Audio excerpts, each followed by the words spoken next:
Warning: our YouTube channel and its videos may contain scenes, language, and content that may not be appropriate for all audiences. These videos include surveillance footage, undercover pursuit of suspects, actual police and rescue operations, and fearless confrontations. If you do not approve of the content, please do not watch our videos. If you wish to continue, we strongly advise that you proceed with caution. Viewers' discretion is advised.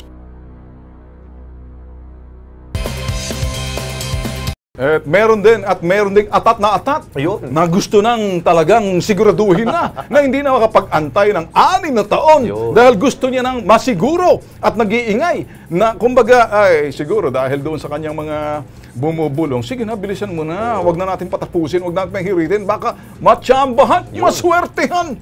Game of chance. Oo. So yan ang ating second topic, Ben, no? Yung sinasabi nga hong pag-aapura daw ng isa pong pangalawang pangulo na para maging presidente. Dahil nga, meron po siyang naulinigan na mukhang ang PET daw ay maglalabas na daw ng desisyon pabor po dun sa isa. Sa nag-file ng petition na sabi, siya daw hong rightful winner doon po nakarang election. Ito naman kasi mga bossing, mga ka-KP, naglabas na ng komento si Pangulong Duterte matapos na inilabas at ipalabas ang video ni Vice President Leni Robredo sa UN na tinitira ang drug war ng pamahalaan. Masyado raw nagmamadali naman ang busy para palitan siya sa posisyon. No. So ang tanong kasi dito, Ben, ni Pangulong Duterte, BP Leni, are you behind this? Or ano ba talaga? Atat na atat kung sabihin niya na, wala akong kinalaman dyan, Mr. President. Pero kung hindi ka behind, you're part of it. Oh. Di ba? Ganun lang naman Insakto mundo. Kasama ka. If you're not behind it, you're part of it. Kasapi ka. Oh, yun. Ay, yan ang ibig sabihin. Yeah. Well, anyway. Post nyo po ang inyo po mga saloobin. Babasahin po natin yan dito sa programang Kilos Pronto.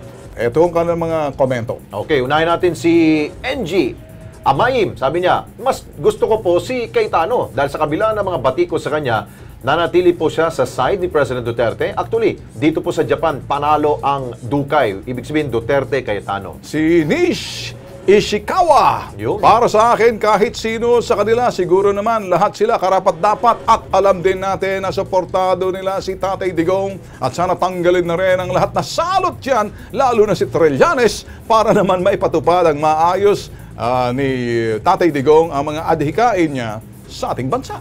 Ito sabi ni Jeff Aguilar, totoo naman natatakot na kasi sa recount. Yun ba? Si Cristina de la Cruz, yung pagiging peking Vice President ng Pinas hindi niya magampanan ng maayos. Presidente pa kaya? Nako naman, ngayon na lang bumabangon ang bansa natin, nananahimik na nga.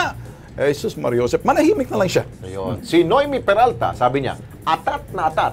Wala namang nagagawa sa bansang Pinas. Hindi namin ipagpapalit ang aming mahal na Pangulo at nakikita namin ang malaking pagbabago ng ating bansa. We love our beloved President Duterte. Eto naman si Jap. Malapit na kasing malaman kung sino ang tunay na VP. Kaya gusto niyang makaupo na siya bilang presidente or vice president or presidente bago magkaalaman. Ibig sabihin, inaagaw na, pinangungunahan na ay mga Mariosa. Oy, balikan ko lang, Ben, yung final na impeachment complaint ng grupo ni Atty. Lozano. Dapat to tayong maging mapagmatsyag dito. Meron akong record itong si Atty. Lozano na nagpapile na wala hong forma at substance, walang sustansya. Kaya nangyari nababasura po yung impeachment. Kaya may 1-year ban po yan. Gusto ba natin yun? Kaya tingnan natin. Baka wala lamang yan. Mas maigi antayin natin. Siguro, dahil sabi kanina, nakakausap ko si Speaker Alvarez, sabi niya, hindi naman daw siya mismo ang magpa-file ng complaint na yan, kundi meron pong mga team siya, mga legal luminaries po na nag-aaral dyan kung anong dapat pong grounds para sa impeachment complaint laban kay VP Leni. Meron pong ibang mga congressman na mag-sponsor niyan. Kailangan kasi may mag-sponsor nito. I'm sure, baka itong si Atty. Lozano ay naghahanap na ng isang mambabatas para mag-sponsor po ng kanyang impeachment complaint. Abay, Tingnan muna natin, ha? Pero ako nakikita ko si Attorney Lozano, bakit ba adelantado ka lagi? Mabilis lang. Alam mo, pag ang taong adelantado, natataranta. Pag ang taong natataranta, dalawang balay kaya sabi nga hindi ka nakakapag-isip sa isip ng iba na medyo may ikot, natatarantado at natatarantada. So, depende na do, anda, bahala ka na. Chip! Kung maayos-ayos ka lang, relax ka lang, lagi kang nangunguna. Dalawa pala sila.